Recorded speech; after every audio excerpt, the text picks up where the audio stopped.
When you're looking for a way to transfer the strength and muscle gains you make in the gym to skating faster, look no further than plyometric training. It bridges the gap between what goes on in the weight room and what goes on the ice. Plyos are an excellent method to improve your power output, which translates into a more powerful skating stride. So today you'll find out the 5 best plyometric exercises for hockey athletes. Before we get into the list, I gotta say this. Your typical hockey plyo exercises, like box jumps and lateral bounds, are not true plyometrics. It's jump training, not plyometrics. To discover the exact reason why, check out the video right up here. With that mandatory disclaimer out of the way, let's start. Number 5, lateral and medial hurdle hop. This exercise isn't so much about maximal power production. You're not going to jump super high or far.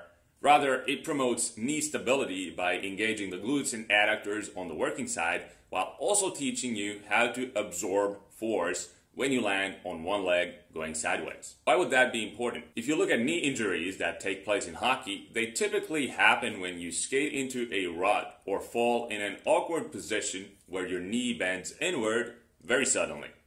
If you don't have the support structure around the knee prepared to withstand such an incident, then when that knee buckles in, you're toast. The cruciate ligaments in your knee get torn and you'll be out for the next 6 months following surgery. The lateral and medial hurdle hop is an excellent dryland movement to improve knee stability while also benefiting performance by taking advantage of the stretch shortening cycle. Typically, when you do these, the medial variation, meaning going in towards the body, will feel more difficult. That's normal, but you should pay extra attention to the position of your knee in relation to your ankle and hip so that they remain in a straight line when landing. Number 4, forward hop. Whereas the previous exercise was more for injury prevention, now we get into maximal power production from here on out. Performing forward hops is super simple. Start on a line and using the prescribed number of foot contacts, typically 3 to 5 per leg, cover as much ground as possible. Wherever you land, you'll place a marking, could be your cap or a water bottle. On each subsequent attempt, you try to beat your mark.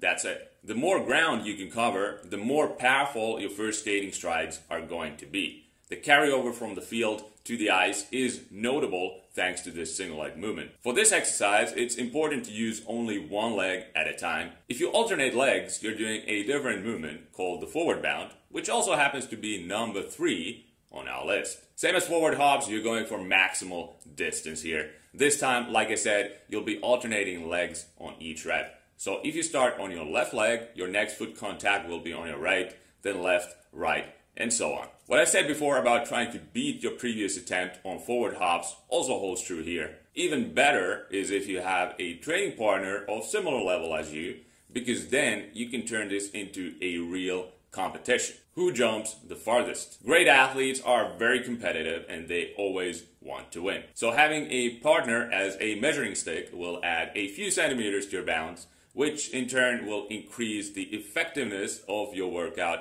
even more. Next up, we have the hurdle jump. I like this one a lot. The hurdle forces you to keep ground contact time very short and you'll be bouncing off the ground like a rubber ball. Be sure to keep your jumps springy, so don't go overboard with hurdle height, especially in the beginning. When using hurdles that are too high for your current ability, ground contact time will be longer, which beats the purpose of plyometric training. And the winner, death jump. This exercise was popularized by Soviet sports scientist Yuri Verkhoshansky. He used it with high-level track athletes, and from there it spilled over to other sports. By stepping off a box, you overload the muscles and tendons of your lower body to a higher degree compared to doing a regular vertical jump where you start and land on the ground. This is what makes death jumps so effective. But a word of warning is in place. This drill isn't for weak, inexperienced athletes. Once you can demonstrate great jumping and landing technique, then you can add it to your routine. Start with a low box and work your way up to a higher box over time. There you have it, 5 excellent true plyometric exercises for hockey players. For a thorough explanation of plyometric training and how to use these movements in an off-ice program, read my book, Hockey Jump Training System. It lays everything out for you. All you gotta do is follow the workouts, and when you turn on the jets, your man has got no chance to catch up. Thank you for watching. If you want more great training and nutrition tips like this, then beat that like button, subscribe to my channel, and I'll see you in the next video.